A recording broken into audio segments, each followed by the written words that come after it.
دیکھیں نا، مسئلہ یہ ہے کہ جس طرح زمانہ جدت کی طرف جا رہا ہے نا، ویسے طرح طرح کے اعتراضات اسلام پر اور نئے نئے فتنے ہمارے سے وجود میں آ رہے ہیں۔ اچھا، بعض فرقے ایسے ہیں کہ جو پرانے ہیں بہت، لیکن ان کو ایک نئی جدت دی جا رہی ہے، ان کو ایک نئی زندگی دی جا رہی ہے۔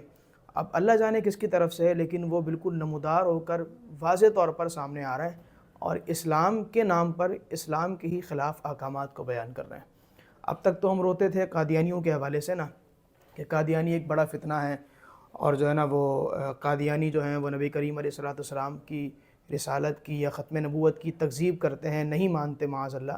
لیکن ابھی ایک جو ہے نا سننے میں آیا کہ ایک بہت بڑا فتنہ جس کا تعلق بلوچستان سے ہے، بلوچستان میں ان کے جو ہے نا وہ بہت بڑے بڑے مراکز بھی ہیں، بلکہ پورے پاکستان بھر میں ہیں، لیکن بلوچستان میں زیادہ ہیں۔ وہاں پر ایک مقام ہے تربت،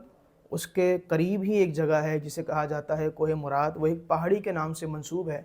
وہاں پر ایک فرقہ مخصوص انداز میں اپنی عبادات کرتا ہے، جس فرقے کو ذکری فرقہ کہا جاتا ہے۔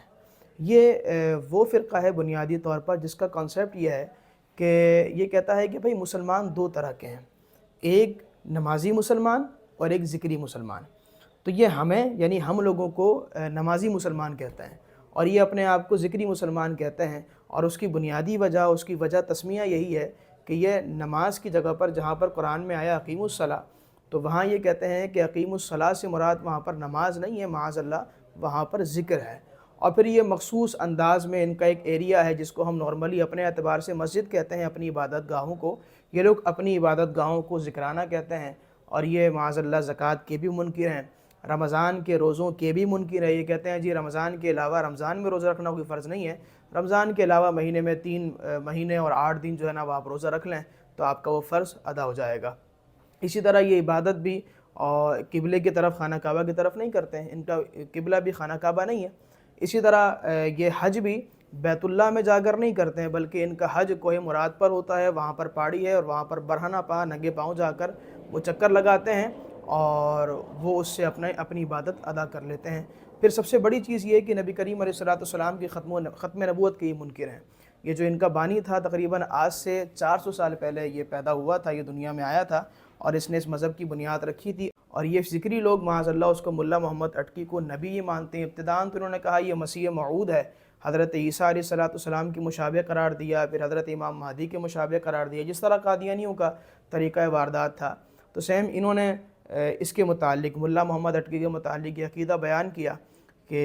یہ جو ہے نا وہ اللہ تبارک و تعالیٰ کا نبی ہے، اور معاذ اللہ جہاں پر بھی لفظ محمد قرآن میں یا حدیث میں آیا تو وہاں پر محمد سے مراد معاذ اللہ حضور کے ساتھ نہیں لیتے یہ، بلکہ یہ ملا محمد اٹکی کے متعلق یہ بات بیان کرتے ہیں کہ محمد سے مراد وہ ملا محمد اٹکی ہے معاذ اللہ۔ تو خلاصہ یہ ہے کہ بڑے بڑے چیلنجز ہمارے سامنے ہیں۔ اب تک تو ہم قادیانیوں کو لے کر رو رہے تھے، لیکن سب سے بڑا، ان سے بڑا فتنہ، اور قادیانی تو صرف دیکھا جائے تو ختم نبوت کے منکر ہیں، جو اگرچہ اسلام کی بنیادی چیز ہے، اسلام کا بنیادی مسئلہ ہے، لیکن یہ تو بہت ساری اسلام کی بنیاد اور ضروریات دین کا انکار کرنے والے ہیں، تو یہ ان سے بڑا فتنہ ہے۔ اور مجھے کچھ جو ہے نا دھندلا سا یاد پڑ رہا ہے کہ تقریباً پاکستان میں ان کی جو ہے نا وہ چند لاکھ، غالباً 20 لاکھ کی آبادی پاکستان میں ان کی جو ہے نا وہ موجود ہے، جو مجھے دھندلا سا یاد پڑ رہا ہے۔ تو اس کے علاوہ اور کئی کتابیں ان کی لکھی گئی ہیں جس میں یہ ذکریوں کو مسلمان مانتے ہیں، بقیہ کو مسلمان نہیں مانتے، اگرچہ ان کو کہتے ہیں کہ یہ نمازی مسلمان ہیں، لیکن وہ صرف نماز کی طرف منسوب کرتے ہیں، ان کو مسلمان نہیں مانتے۔ اسی طرح یہ کہتے ہیں کہ جو ملا محمد اٹکی کو اللہ کا آخری نبی نہ مانے معاذ اللہ مسلمان نہیں ہو سکتا، وغیرہ وغیرہ۔ احتلام کے بعد یا جو ہے نا وہ دیگر جو نجاست والے معاملات ہیں اس کے بعد غسل کرنے کے یہ قائل نہیں ہیں۔ اسی طرح ان کے درمیان اور مسلمانوں کے درمیان بنیادی فرق یہ بھی ہے کہ یہ مرنے کے بعد جنازہ نہیں پڑھتے ہیں، ڈائریکٹ خود مخصوص رسومات کر کے ان کو دفنا دیتے ہیں، لیکن ہمارے یہاں جنازہ پڑھنا فرض ہے۔ تو یہ بہت ساری چیزیں ایسی ہیں کہ جو ہمارے درمیان پائی جا رہی ہیں، تو ہمیں اپنے اطراف میں بھی دیکھنا ہے اور ان لوگوں سے اپنے آپ کو بچانا ہے کہ جو اسلام کے نام پر اسلام کا نام لے کر اسلام کے احکامات سے اور اسلام سے ہمیں دور کر رہے ہیں۔